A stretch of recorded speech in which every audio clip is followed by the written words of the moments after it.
Salut les graines de petits chefs. Aujourd'hui, on va voir une recette qui vous permet de manger des tomates cerises toute l'année. C'est aussi une recette zéro déchet. Ça veut dire que quand vous allez avoir un pied de tomates cerises et vous ne savez pas quoi en faire, grâce à ça, vous pouvez les conserver. Vous allez les conserver plus de 3 mois grâce à cette méthode. Donc ça vous permet aussi au moment où on part en vacances, qu'on se dit oh là là j'ai plein de trucs dans mon frigo, c'est une bonne façon de conserver ses aliments en général et les tomates cerises en particulier. Et quoi de mieux qu'une petite bruschetta l'hiver quand il fait un temps pourri. C'est génial. Mais d'abord, avant de commencer, qu'est-ce qu'on fait? On s'attache les cheveux et on se lave les mains. Le savais-tu? Quand tu vois petit Achille dans le cercle vert, ça veut dire que tu peux faire cette étape de la recette tout seul. Alors, nos tomates cerises, évidemment. Moi, j'ai choisi de plusieurs couleurs, je trouvais ça rigolo. De l'huile d'olive. Un bouquet garni. Vous pouvez prendre ce que vous voulez, même juste des branches de thym si ça vous amuse. Et puis, le récipient dans lequel on va le conserver. J'ai oublié. Vous allez voir, il faut sécher les tomates au sopalin. Alors, je vais rincer mes tomates, j'arrive.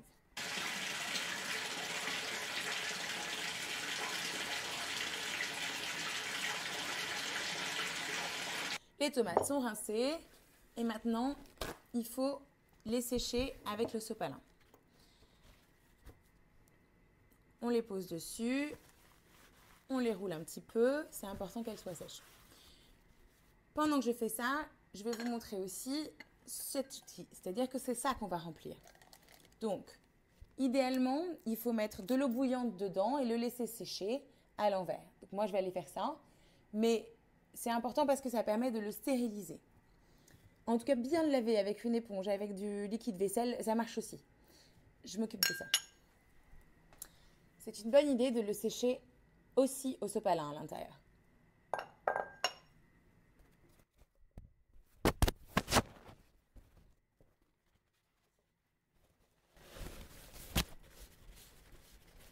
Pourquoi le sopalin? C'est pas très zéro déchet, on est d'accord. Si vous avez des tissus très propres, pas de problème. Il ne faut pas utiliser plusieurs fois le même tissu. C'est un peu pour ça que je vous montre ça.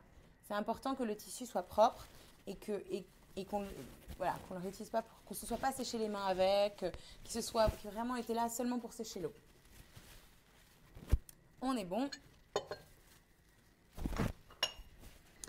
Je vais mettre le bouquet garni au milieu et commencer à mettre les tomates à l'intérieur.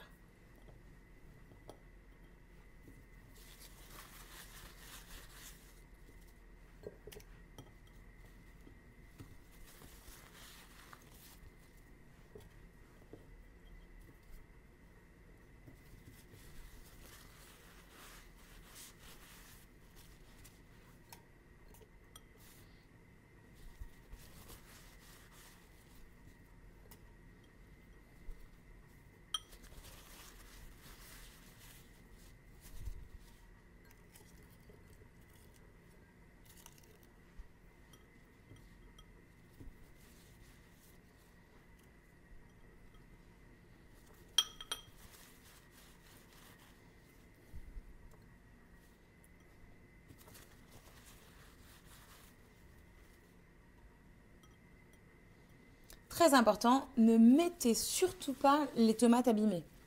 Elles risqueraient d'abîmer le reste.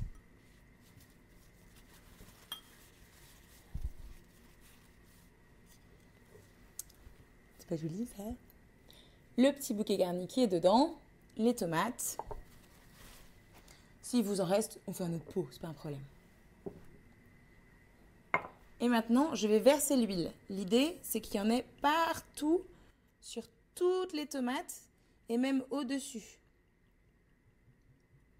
Donc si vous n'avez pas pris assez de quantité, il faut vraiment ne pas hésiter à aller en chercher. Nous, on est bon.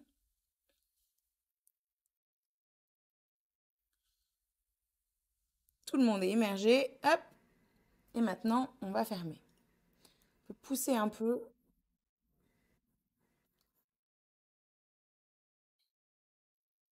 J'aurais dû mettre ça avant, mais voilà. Ça, c'est pour le côté hermétique.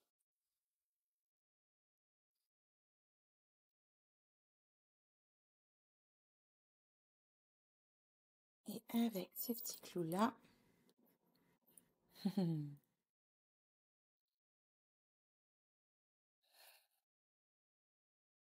ferme. Et voilà, c'est bien fermé, bien serré. Ça va tenir 3 mois dans mon placard, si j'arrive à tenir tout ce temps-là avant de les manger. Alors, très important, il faut absolument noter la date à laquelle tu as fait ce petit bocal. Donc, nous, on est le 28 mai, 24, et donc tu sais que c'est plus ou moins 3 mois après. Donc, la date à laquelle il faut le manger, c'est en août. On enlève l'étiquette. Et moi, je vais le poser au-dessus parce que c'est dans un tiroir, c'est plus facile à voir comme ça. Voilà. Bon appétit, les petits chefs. Tu peux ajouter de l'ail, des oignons ou des échalotes. Tu peux changer le bouquet garni pour des branches de thym ou de romarin. Viens découvrir le livre. Croque-moi et croque-moi, de la graine à l'assiette.